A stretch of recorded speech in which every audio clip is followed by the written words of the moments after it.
Well, one of the things they are talking about, just everybody I was listening to the other day, is the illegal aliens. They're going to have them pay penalties, and they're going to have them pay fines. They're going to have to learn English. Well, you see, but the Republicans voted that down. That was all part of the president's plan to prove that you have been a good citizen, that you've been, working steadily. You have no strikes against you as far as crimes are concerned. You have to pay like a $20,000 fee, all right? Your name goes to the back of the list as far as being, recognized as okay, as far as citizenship is concerned, or not citizenship, but not being an illegal, But the Republican Party voted that down. They're simply saying, get rid of them, ship them all back. Well, did they ever take a vote on? They never took a vote on any kind of a plan or bill. They all said no to Obama's plan. Now, what you just said was part of Obama's plan. What's wrong with that? I know that's part of Obama's plan. They said no. They wouldn't even bring it up for a vote. They said no. Now, okay. This is what I mean. This is what I mean when I say that there has to be concession on both sides. Let's just stick with the illegal immigrants that are here from whatever country they may be that have a criminal record. Okay? Why do we keep them here? Why can't we ship them back? You see, that's what the mayor of Los Angeles said on Sunday. Because it was brought up, I think, on Meet the Press. Chuck Todd was saying that President Obama deports about 1,000 people a day, okay? The problem is, he said, that those are the wrong people. Those are the family people who have been working, while the ones who have been breaking the law and robbing and looting, and in some cases murdering, they're still out there because they can't catch them. So he's deporting the wrong people. Well, but when we do catch, we put them in our prisons. We pay for their, 3 hots in a cot, and the working people get deported. Yeah. Did you hear about that illegal that killed the cops in Los Angeles with the deputies, or somewhere in California? He was deported twice. And he got back into the country twice. The third time that he was in, he killed 2 cops. But that's what I'm saying. We have to secure the borders before we can implement any of this type of stuff. The borders have to be secured. We have armies. We have Marines that are just sitting in barracks. Put them on the fucking border for, it might come down to that it will be worth the investment to federalize the National Guard, for a certain number of months, because obviously these people have regular jobs, but federalize them for 3-month or 4-month periods, so they walk patrol and they stand guard at the border, and then when their tour is up, call up another bunch of reservists, So instead of their one meeting, one weekend a month and 2 weeks in the summer, they're federalized this way, That's one way to do it, I guess. But I really don't think... the guys that are in, Fort Bragg? I mean, what are they really doing there? Okay? Are they doing something? Are they protecting our country at Fort Bragg? No, you have to understand that even during peacetime, we had soldiers, and we had more soldiers than we have now because of budget cuts for the military. But some of these soldiers at Fort Bragg and Fort Benning and Fort Campbell and down in Texas, Fort Hood, okay, they have recently completed tours of duty in Afghanistan. So they are entitled to, R&R, basically. They have, it's not that they're sitting around doing nothing. In many cases, they are still preparing and going through the motions because chances are they may be deployed again. But after a little bit of a rest, there's no reason why these people can't patrol the border. You're right about that.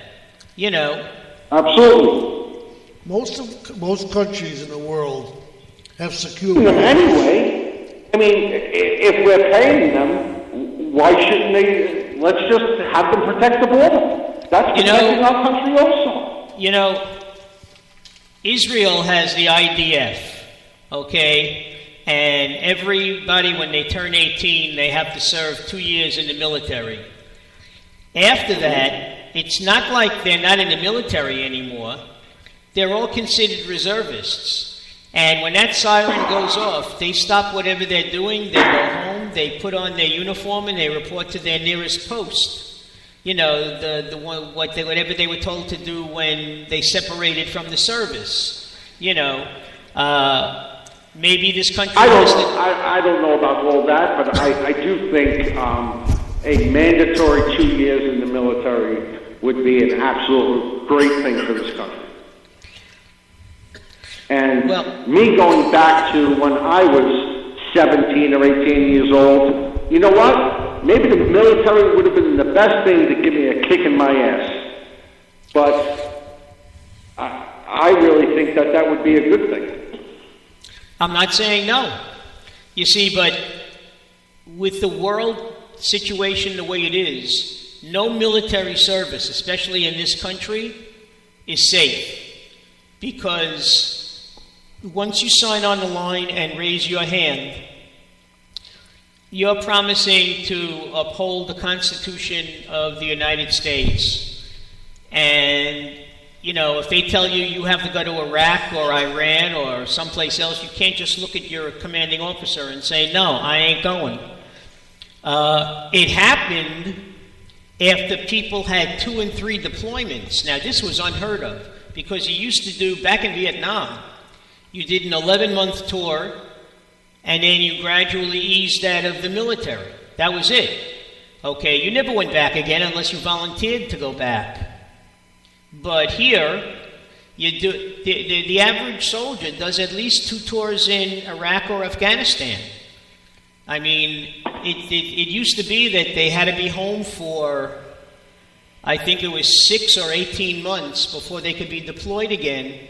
And that was shortened, okay, because they really needed to get those experienced soldiers back out there. So what they would do is they would promote them by rank, and they would send them overseas again for another tour of maybe 8 months in Iraq or Afghanistan.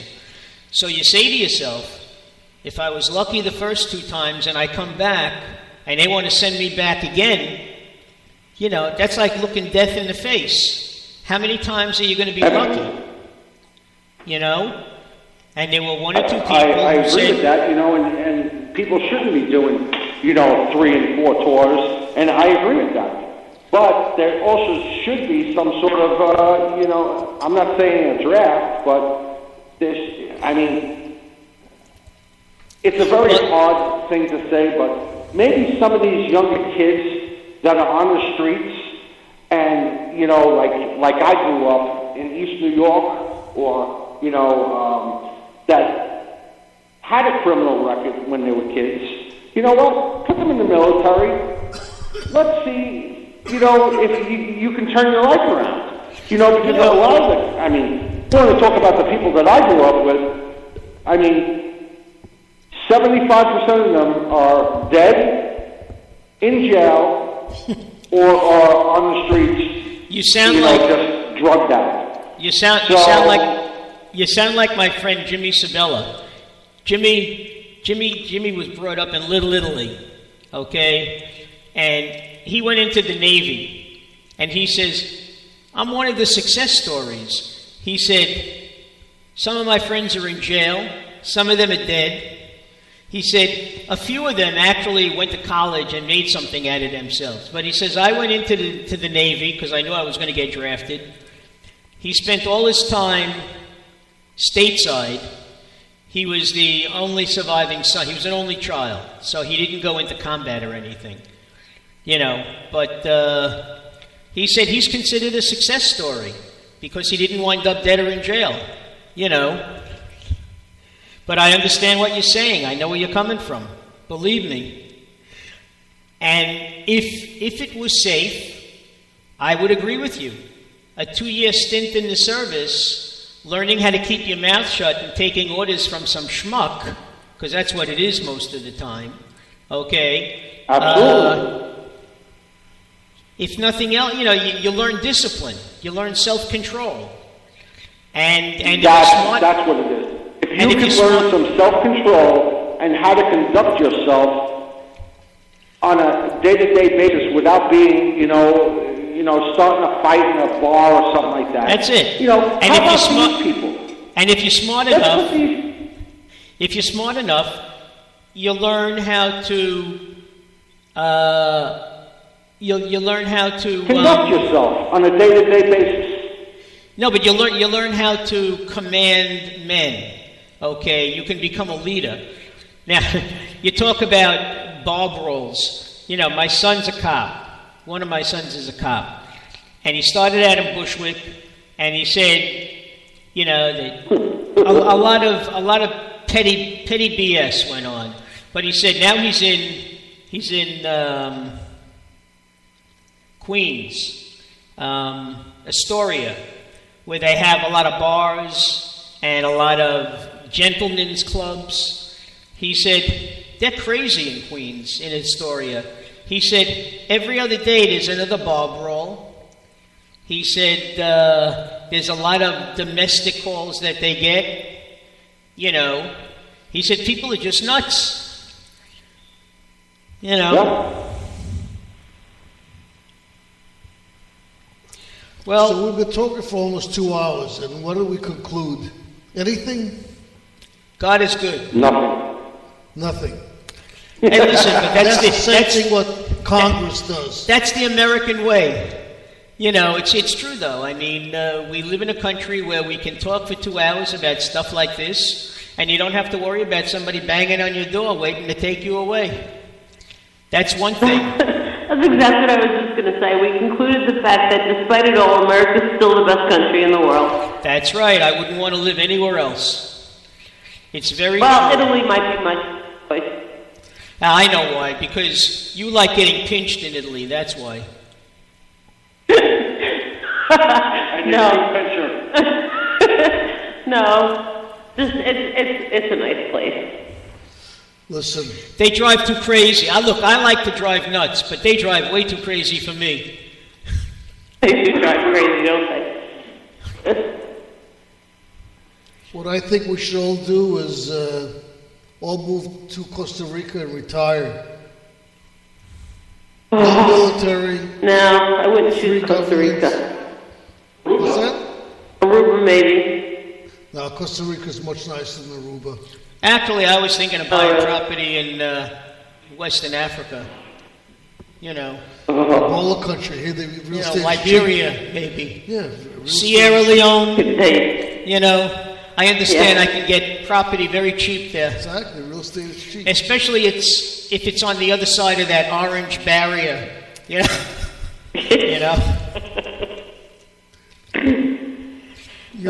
They were showing pictures of where they have Ebola victims. Yeah, 60 Minutes. I know. Where they're being walked, and behind them is a guy walking, spraying their footsteps. It's really weird. The sad thing was they had a picture. They had a gentleman who managed to beat the disease, and his son was affected. So he was no longer. He no longer had to worry about the virus. So he was tending to his son, little boy of about 4, maybe 5. And at the end of the report, they said that the little boy died. It's just heartbreaking. It really is. Well, it all goes back to this treatment. I mean, you look at the United States, whoever we had that got the disease here survived. Well, they say, what can people do? And, all of the doctors and the nurses without borders said the same thing. You know, you